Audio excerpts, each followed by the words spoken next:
The difference in viewpoints between scientists and geographers, as expounded by the author in the fifth paragraph, can be best described as.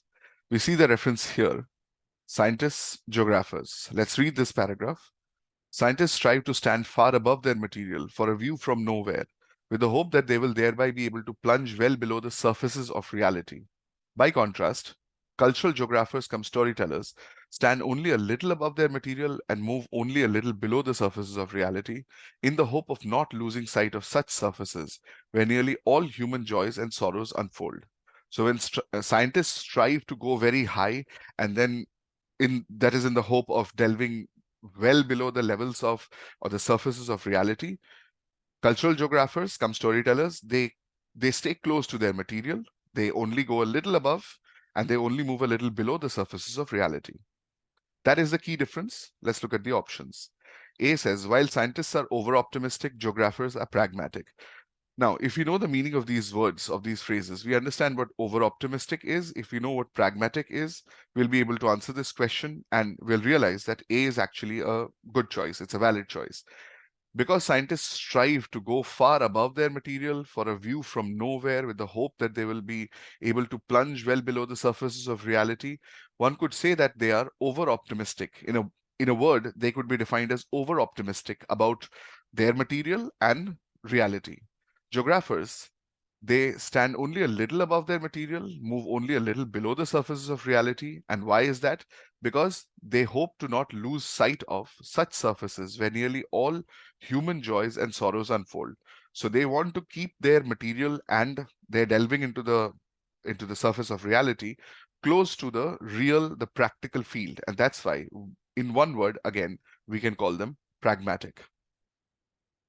So we find that this is a valid choice. We can qualify A. Option B says, scientists seem to visualize things in almost surreal terms, whereas geographers have a humdrum approach to things. Now, the contrast point is here is surreal terms. Scientists, surreal terms, perhaps, because we see that they hope to be able to plunge well below the surfaces of reality. So surreal is that which is not exactly real, which gives a certain kind of a dream-like appearance. So beneath, well below the surface of reality, we might have surreal terms, but geographers have a humdrum approach. No, practical, keeping it close to all the plane, the surface of all human joys and sorrows. Yes. Pragmatic, yes. Humdrum, boring, cliched, not really so. There's no such reference in the passage. Hence, B is incorrect. Option C tells us the range of scientists' vision is far greater than that of a geographer. Now, this is wrong on two counts. This is close. It seems correct, but it's wrong on two counts. First off, this makes the argument definitively. It says that the range of scientists' vision is far greater than. But we see here the scientists actually strive to stand far above their material. Whether they achieve this objective, it's unknown to us. So can we say that their range is necessarily far greater? They strive for maybe a range of vision which is far greater than that of geographers. But do they achieve it? We don't know. So can we say this definitively? Not really. That is the first problem. Second is, can we say that the range of a geographer is essentially lower than that of a scientist? We see that the geographers come storytellers, they stand only a little above their material and move only a little below the surfaces of reality. So this high level, far above the material, and this low level, well below the surface of reality, do geographers comprehend these levels? We cannot be certain because the passage doesn't tell us. Perhaps they understand these levels. Perhaps they are familiar with these levels, but they keep their level closer to the plane of reality, closer to their material, closer to the plane of reality, because they don't want to miss out on the surfaces where human joys and sorrows unfold. So can we necessarily say that geographers have a range which is lesser than that of scientists? We cannot be certain about that. So there is reasonable doubt, reasonable ambiguity or distortion in C. We can eliminate it. D says, while scientists have an ontological viewpoint, geographers have an epistemological viewpoint.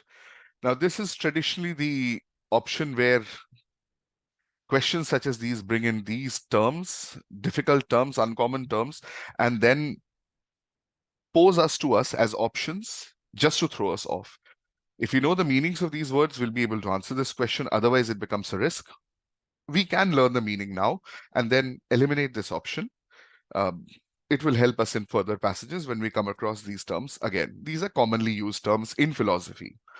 Ontological, while there is common ground between ontological and epistemological because they both deal with properties of a theory or properties of an idea or thing even, but then ontological is primarily interested in, or it primarily looks into the properties, the nature of being, of things, people, categories, ideas, theories, etc. Epistemology primarily deals with their origin.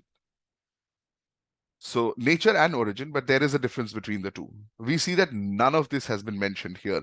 Nature, property, origin, no such argument has been made. So D is clearly outside the premise. We can eliminate it. The correct answer is option A.